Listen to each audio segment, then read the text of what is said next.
Wih, luar biasa. Besar dan panjang. Luar biasa ini.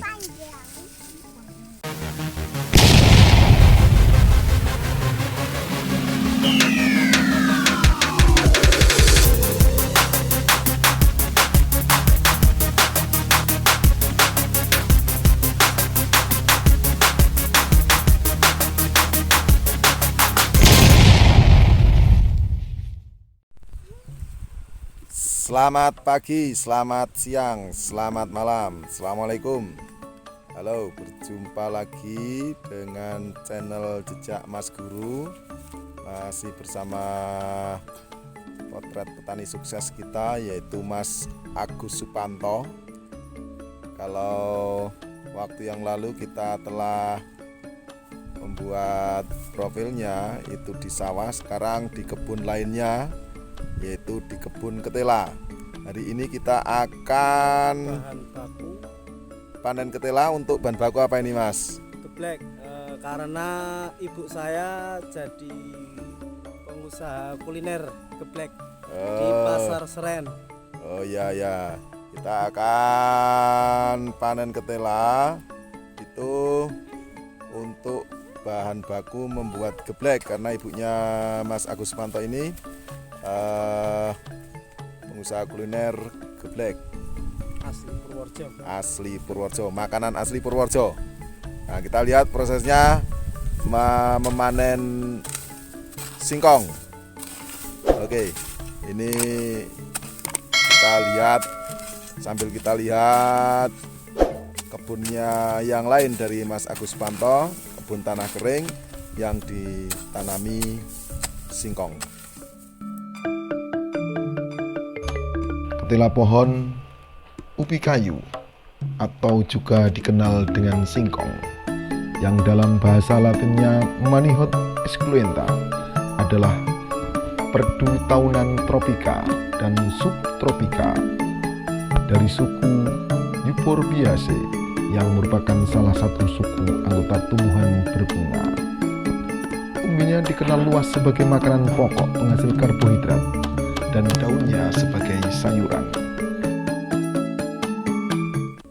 Kita lihat cara jebolnya ini bagaimana.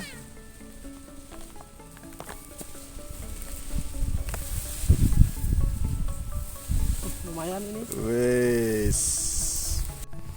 Wah. Sudah 2 batang dijebol. Itu cara jebolnya. Wis.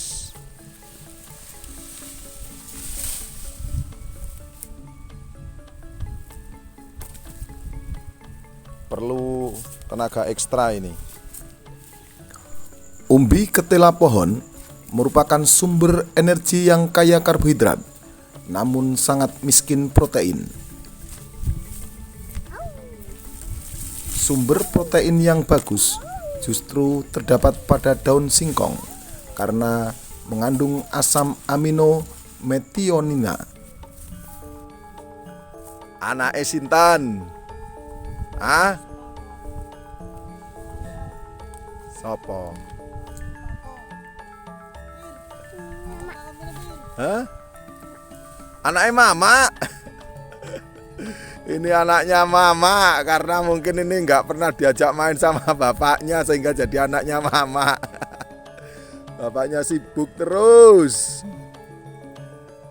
di sawah dan di kebun sehingga jadi anaknya mama. Akar tunggang dengan sejumlah akar cabang yang kemudian membesar menjadi umbi akar yang dapat dimakan.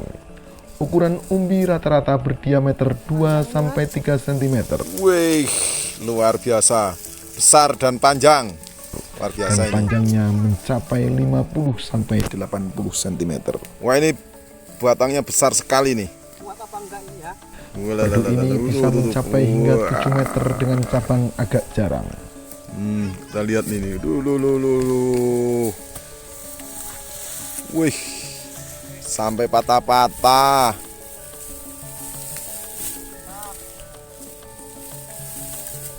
Wah, itu gedenya itu sekaki orang dewasa itu. Gede banget. Wih, Selain umbinya, daunnya mengandung banyak protein yang dipergunakan berbagai macam sayur, dan daun yang telah dikayukan digunakan sebagai pakan ternak dan seringkali dijadikan pagar hidup. Nah, ini daunnya bisa dimanfaatkan untuk makan kambing. Makan kambing, Pak nggih? Punya kambing berapa, Pak? 3. Punya kambing 3. Ini nanti langsung dikasihkan atau gimana, Pak? Kasihkan nggak apa-apa. Oh, langsung dikasihkan saja. Oh ya. Jadi sangat bermanfaat ini. Kulit singkong. Oh.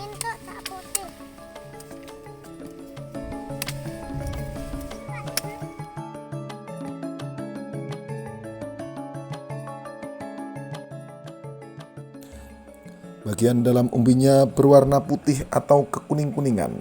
Umbi singkong tidak tahan simpan meskipun ditempatkan di lemari pendingin.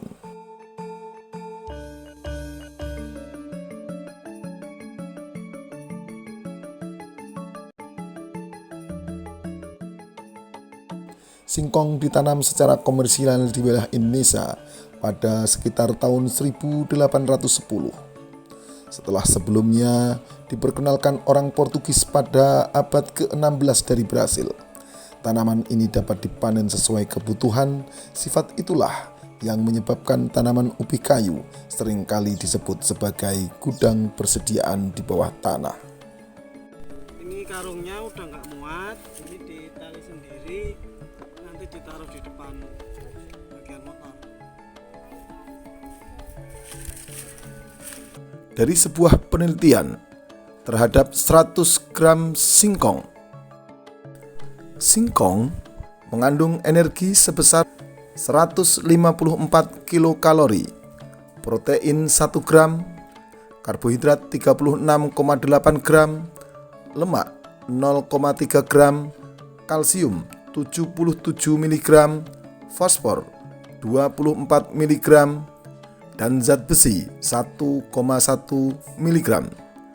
Selain itu, di dalam singkong juga terkandung vitamin A sebanyak 0 ICU, vitamin B1 0,06 mg, dan vitamin C 31 mg.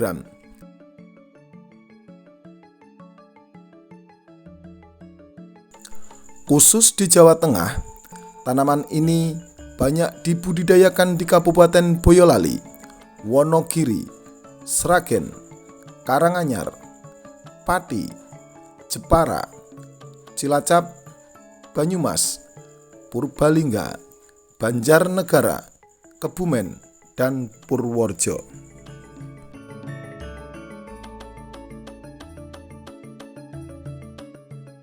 Di Kabupaten Purworejo, singkong menjadi salah satu bahan kuliner khas Purworejo, yaitu geblek, makanan tradisional yang dibuat dari bahan tepung tapioka.